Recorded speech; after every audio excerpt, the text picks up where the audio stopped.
Personal branding, kata-kata yang kayak cringe ya. Masa kita brandingin diri kita sendiri? Kita memperlihatkan kekuatan kita, memperlihatkan kita punya pencapaian, hanya untuk orang-orang nggak kenal sama kita. Tapi dampaknya luar biasa. Banyak banget orang-orang yang memakai kata personal branding ini untuk akhirnya membuat mereka punya bisnis semakin besar lagi, semakin sukses lagi. Hanya karena kata-kata personal branding. Kita ngomongin kreator yang awal-awal cuma konten nyeleneh, nggak ngomong apapun depan kamera, akhirnya bisa deal sampai triliunan rupiah. Tapi menurut gue, personal branding ini sekarang lagi ada suatu titik yang sangat unik nih, yang bikin orang-orang yang pakai cara lama udah kagak bisa dipakai lagi. Karena media sosial sekarang, karena dengan ada yang namanya AI, Artificial Intelligence, bikin kita tuh harus adaptasi dengan strateginya kita. Ini adalah kabar baik buat kalian semua yang mau mulai sekarang. Karena 99% orang masih memakai cara yang lama. Nggak banyak pemakai cara yang baru. Mungkin di sini ada beberapa dari kalian yang masih agak jijik dengar kata branding. Secara fundamental gue pernah ngebahas lebih detail lagi dengan salah satu pakar branding ternama di Indonesia. Kalian bisa cek podcastnya. Tapi di sini gue pengen bahas secara logika aja. Mayoritas dari kalian berasa makin ketinggalan kan? Kalian lihat kiri dan kanan makin banyak orang menggunakan personal branding dan mendapatkan kesempatan lebih banyak dibandingkan kalian. Padahal orangnya menurut kalian mungkin pinternya sama, industri sama, kepintaran sama, tapi gara-gara dia punya personal branding, malah dia mendapatkan kesempatan lebih banyak lagi. Di sini kalian harus mengakuisisi bahwa branding itu penting. Jangan terkesan kayak seakan-akan apaan sih personal branding, self proclaim lah, sok-sokan keren lah. Which is mungkin benar ada beberapa orang ngeliat personal branding itu cringe. Tapi kalian di sini orangnya sangat objektif kan ya, nggak subjektif kan? Karena kalau misalnya cringe atau tidak itu adalah subjektif. Tapi kalau misalnya kita secara objektif pengen tahu gimana caranya kita bisa menaikkan kita punya omset, memperbesar kita punya pendapatan, kita pasti setuju. Yes, kita butuh branding. Karena kalau misalkan tanpa ada branding, kita itu cuma komoditas. Dan buat kalian yang masih kagak srek sama konsep personal branding ini, gue kasih grafis terakhir untuk ngubah pikirannya kalian. Kalau misalkan kalian itu kagak ada branding, kalian itu di konsep ekonomi yang namanya itu the bell curve. Ini adalah income distributionnya kalian, dan ada yang sebelah kiri yang kecil, yang sebelah kanan juga kecil. Nah, di tengah-tengahnya banyak nih middle class ya. Jadi kita ngomongin sebelah kiri itu dari angka 0 ya, yang kagak kerja sama sekali, sampai yang 1 miliar contoh doang per bulan kita ngomong ya. Pasti gedenya di tengah-tengah. Itu adalah the bell curve. Gak ada yang salah ya guys ya. Kalau misalnya kalian memang masih mau seperti ini. Pada umumnya juga profesi seperti ini. Tapi dengan kemajuan zaman personal branding ini kurva bisa kita ubah menjadi the power of flow. Jadi income distributionnya itu justru bukannya the bell curve, tapi makin lama makin naik. Inilah the power of flow. Dan orang-orang yang memakai personal branding, dan kita coret deh ngomong personalnya ya, orang-orang yang memakai branding, kalau misalnya personal branding kalian jijik, orang-orang yang memakai branding itu ada di sini. Dan mayoritas dari kalian, gue punya asumsi ada di tengah-tengah. Kalian lagi bingung nih, gimana caranya gue bisa kesini ya? Karena kalau sebelah sini ya 0 ya, lu kayak salah video bro. Lu mendingan coba cek playlist gue lainnya ya, gimana caranya lu punya keterampilan untuk mendapatkan penghasilan. Buat kalian yang udah punya keterampilan dan kalian pengen penghasilan lebih ekstrem lagi, kalian butuh branding ini. Dan ngomong sederhananya guys, sebenarnya branding itu apa sih kalau misalnya kita benar coba pikirin? Reputasi kan? Dan kita pasti setuju kalau misalkan udah jadi katanya bukan branding tapi kata-kata reputasi, itu di dunia bisnis sangat mahal banget. Kenapa gue bisa berani bilang ini ada suatu titik yang beda, yang unik, yang bahasa gue tuh the swing. Sosial media lama nge-swing ke sosial media baru. Nah, sosial media baru ini bukan sosial media lagi menurut gue. Sosial media lama buat kan yang agak tua harusnya inget ya. Kita masuk ke media sosial tersebut untuk tahu teman kita lagi ngapain sih. Mereka tuh nge-share apa. Sosial media yang baru itu udah beda lagi. Yang bahasa gue adalah sosial media 2.0 yang kesetir dengan yang namanya algoritma. Dimana sekarang kita masuk bukannya kita mencari teman, tapi algoritma tersebut melakukan suatu prediksi terhadap kita punya ketertarikan di platform tersebut juga. Yang nama paling kerennya adalah the For You page. Dengan semakin tajamnya AI, gue lihat the new social media itu big playernya itu ada di dua spektrum ini. Di sebelah kiri yang benar-benar jago banget pakai AI-nya, semua konten itu benar udah develop dengan AI, dan orang-orang juga kagak bisa kebayang dia itu sebenarnya pakai AI atau kagak. Dilawan sama yang sebelah kanan itu orang-orang yang raw ngomong apa adanya. Yang bahasa kasarnya adalah nge-yapping tok. Dua kubu tersebut saat video ini dibuat benar-benar sangat besar banget potensinya. Gue udah lihat banyak banget orang-orang yang akhirnya bisa menghasilkan lewat AI tok, dan gue udah lihat banyak juga orang-orang yang menghasilkan banyak yang pun ampun cuma modal ngomong tok, yapping tok. Jadi di sini kalian punya pilihan antara kalian bener raw, nggak usah mikirin produksi yang keren-kerenan, atau kalian tipenya yang bener full AI pun juga bisa. Jadi menurut gue ini ada kesempatan yang bagus buat kalian yang bener-bener ada modal banget, bisa fokus di AI. Buat kalian yang gak ada modal pun sekarang bisa fokus di raw aja. Dan gue tahu pasti kalian berasa bahwa bro kayak gini mah udah banyak banget lah yang mainnya lah. Kayak kompetisinya luar biasa. Ini mah udah red ocean bukan blue ocean lagi, bro. Nah, di sini gue pengen stop kalian yang berpikir seperti itu dahulu ya sebelum gue lanjutin videonya. Kalian tuh harus menghilangkan cerita fiktif bahwa kompetisi itu banyak. Di sini gue pengen sharing grafis ini sama kalian. Sekian banyak kompetisi yang ada di otak lu kan ya. Gue mau kasih tahu, lebih dari setengah akhirnya itu tuh kagak berani ngelakuin apapun. Terlalu takut mereka. Terus 20%-an akhirnya coba, tapi setelah 3 kali ngelihat viewsnya rendah, dia tuh langsung give up, nggak bisa konsisten. Terus 10%-an itu tuh pelan, karena dia berasa, ini mah suatu permainan doang, hobi-hobi lucu-lucuan aja, iseng-iseng berhadiah, anget-anget tai ayam. Mereka tuh pelannya ampun-ampun. Terus sisanya lagi 5%-an, itu tuh suka ke distraksi sama hal-hal lain. Dia tuh punya shiny object syndrome, ada apa yang baru diikutin, ada apa yang baru diikutin. Akhirnya sisa 2 lingkaran tok, diri lu sendiri sama yang lu anggap kompetitor. Tapi buat gue pribadi sendiri, bahasanya bukan kompetitor guys, tapi adalah alternatif. Dan kita ngomongin di media sosial, di new social media sekarang, di 2.0 ini, gue lihat suatu fenomena di mana kita itu simbiosis mutualisme. Kita itu meningkatkan, kita sama-sama menaikkan industrinya bareng-bareng. Karena kalau misalnya kita berpikir secara kritis, kalau sosial medianya itu kalian pakai diri kalian sendiri, nggak ada yang bisa gantiin diri kalian kan. So technically kalian tuh gak punya namanya direct competitor. Nah, kita udah frekuensi, sekarang kita masuk ke know-how-nya. Gimana caranya bro? Gimana caranya kita mulai ini semua? Pertama, semua orang yang mau masuk ke dunia media sosial dan abis itu melakukan personal branding selalu mempunyai suatu ketakutan ini. Yaitu, gue tuh gak expert banget. Gue tuh bukan siapa-siapa. Kenapa orang mau dengerin gue? Dan gue gak mau naif, ngomong apa adanya. Gue juga sama seperti kalian. Gak beda guys.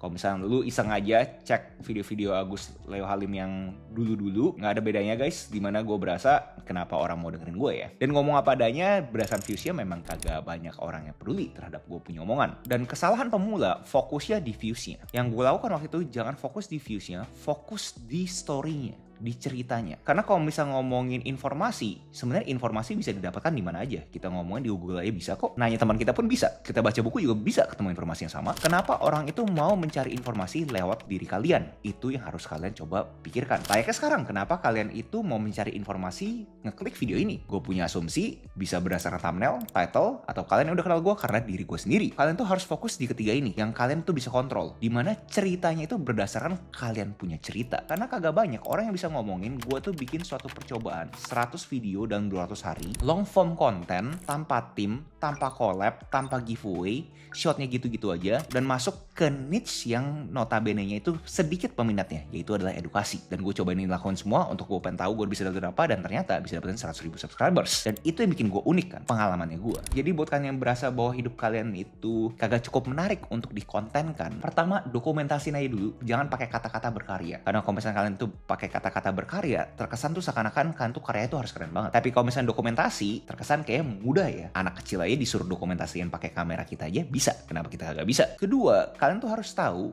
orang itu kagak peduli sama kalian punya pencapaian. Terkesan tolol ya, tapi kalian coba pikirin deh. Kalau misalnya orang itu cuma peduli terhadap punya pencapaian tuh sebesar apa, harusnya semua orang yang mempunyai figur di dunia publik, public figure, setiap kali ke podcast pasti kan viewsnya naik. Kita ambil contoh dari top podcast di Indonesia yang namanya Suara Berkelas. Dari top 5 ya kita bisa lihat kan ya, ada beberapa figur-figur yang kalian bahkan sampai sekarang masih belum tahu ini siapa ya. Kenapa seperti itu? Karena kita harus tahu mayoritas orang itu tuh nggak peduli sama kita punya pencapaian. Orang tuh pengen denger cerita yang relatable, cerita yang bener-bener mereka tuh bisa berasa kayak seakan-akan mereka tuh kalian. Pengalaman kalian adalah sesuatu yang unik. AI itu jauh lebih pintar dari kalian, udah pasti. Dia tuh udah baca semua komen di internet, dia tuh udah baca semua blog di Google, dia itu udah baca semua research yang ada di dunia maya ini. Tapi yang mereka nggak pernah lakuin adalah mereka tuh nggak pernah hidup dan melakukan suatu pengalaman yang sangat unik based on mereka punya kehidupan. Dan di sini adalah kalian punya peluang. Fokus di story kalian, di ceritanya kalian. Dan buat kalian masih bingung kayak bro, tapi cerita gue gitu-gitu aja bro.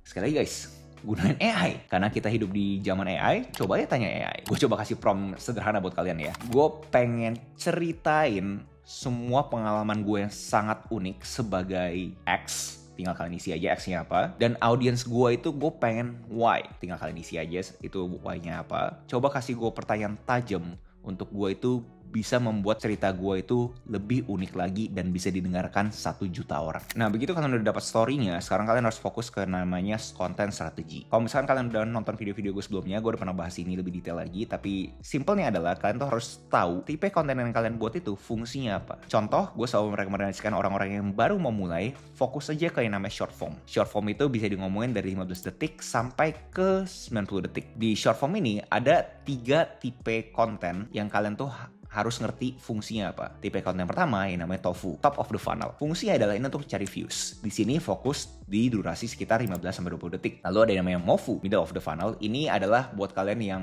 mau melakukan suatu engagement ke kalian punya calon audience. Jadi kalau misalnya di atas ini KPI-nya adalah views, sedangkan di bawah KPI saya adalah komen lah, share, save. Nah, di sini mungkin durasinya sekitar 30-60 detik. Bofu adalah KPI-nya saat kalian itu udah pengen coba jualan atau pengen bikin audiens kalian tuh pindah platform. Jadi KPI-nya contoh adalah sales atau leads. Nah, di sini mungkin 60 detik sampai 90 detik. Dan gue selalu bilangin the Agus Halim Rules, yaitu adalah 100 video dahulu. Buat kalian yang agak bingung kayak, bro gue harus mulainya berapa banyak tofu, berapa banyak mofu, berapa banyak tofu. Nggak ada angka pastinya, tapi gue selalu merekomendasikan orang adalah 5-3-2. Jadi 50 tofu, 30 mofu, 20 bofu. Begitu kalian punya strategi short form ini udah konkret, kalian tuh akan masuk lagi ke namanya long form. Nah, di sini di long form, basically kalian punya strategi bisa disamain aja kayak short form, ada tofu, mofu, bofu. Tapi gue merekomendasikan kalian tuh lebih fokus ke namanya mofu, middle of the funnel. Karena nyari views segala macam biarin itu short form aja.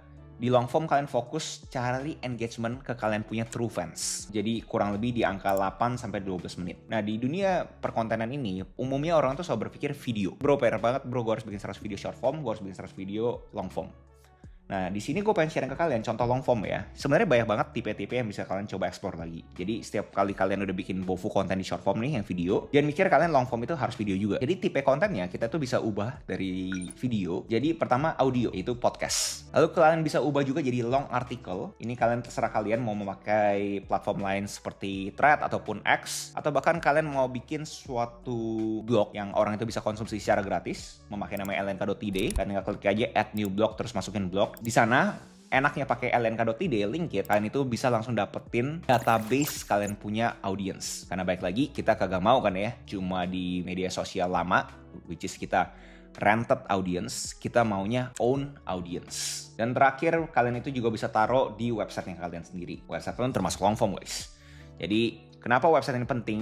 Apalagi kita ngomongin di zaman sekarang, mungkin banyak kalian berasa, bro, ini zaman 2026, lu yakin masih ngomongin website gitu kan ya? Gue justru mikirnya beda ya guys ya. Sekarang itu bahkan zamannya tuh bukan SEO, orang-orang ngomongin bukan Search Engine Optimization kan ya. Sekarang ada ngomongin AIO, kayak Artificial Intelligence Optimization, dimana kalau misalkan kalian punya bisnis nggak pernah masuk di AI yang biasanya orang pakai, ya kalian basically nihil di dunia maya. So itu kenapa kalian itu penting banget punya website untuk AI tersebut tuh bisa baca. Dan buat kalian di sini yang mau melakukan ini semua dan pengen budget yang minim banget atau bahkan kasarnya kagak ada, cuma modal kuota dan handphone kalian bisa pakai namanya lnk.id. Ini gue kasih beberapa contoh orang-orang yang memakai platform namanya Linkit ini untuk bikin website pribadi mereka. Kalian bisa sharing semua about us kalian, dan bahkan nanti kalau misalnya kalian udah ada punya produk, kalian tuh juga bisa jual langsung lewat lnk.id. Nah, begitu kalian punya fundamental udah kuat, ini semua tuh harus dibikin yang namanya sistem. Gue mau double klik tadi omongan gue terhadap yang namanya own audience ke rented audience. Jadi basically semua ini funnel guys. Dari tofu, mofu, bofu ini sebenarnya adalah funnel. Di sini semua tuh adalah rented audience.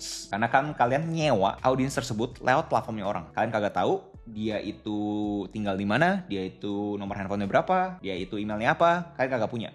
Begitu algoritma berubah, langsung kalian habiskan karena kalian kagak punya platform tersebut. Nah, fokusnya kalian itu harus nurunin dari rented audience itu turun ke bawah nih, ke yang namanya own audience. Karena begitu udah masuk ke own audience, database itu adalah kalian punya. Makanya gue rekomendasiin beberapa platform, contohnya lnk.id, untuk kalian itu memakai platform tersebut untuk kalian itu bisa dapat database-nya. Fungsinya apa? Kalian itu akhirnya bisa bikin yang namanya flywheel. Jadi kalian udah bikin konten, terus dapat views, terus dapat engagement, terus analytics, terus balik ke konten. Nah, saat kalian dapat infinity loop ini, dan abis itu kalian bisa implementasiin ini ke dalam own audience, percaya sama gue guys, kalian punya personal branding itu bakal jadi money making machine. Itu adalah gue punya framework untuk kalian semua yang pengen coba mulai personal branding di new social media, gue udah lihat banyak banget orang-orang yang leverage mereka punya personal branding dan bisa menghasilkan miliaran lewat media sosial. Menurut gue itu luar biasa banget. Kalian bisa cek semua interview-interviewnya di channel lain yang namanya lnk.id. Orang-orang itu memakai dia punya personal branding untuk menjual. Mereka punya e-course, mereka punya e-book, mereka punya jasa, dan potensinya tuh luar biasa banget. Ada yang berpenghasilan 40 juta per bulan, 100 juta per bulan, bahkan ada yang penghasilan itu miliaran setiap bulannya. Menurut gue ini adalah suatu zaman emas buat kalian semua yang serius di dunia media sosial ini. So next video saya apa menurut kalian menarik untuk kebawakan? Tinggal komen aja di bawah. Apakah kalian pengen gue itu lebih detail lagi ngomongin terhadap side hustle apa lagi yang cocok kita lakukan? Atau kalian pengen gue lebih konkret lagi ngomongin yang lebih AI, kayak gimana caranya bikin konten-konten AI yang seperti contoh-contoh gue di awal video. Apa tuh menurut kalian menarik untuk gue bawakan? Jangan lupa like, comment, subscribe, nyalain notifnya, share temen kalian, and I'll see you in next video. Salam kreatif.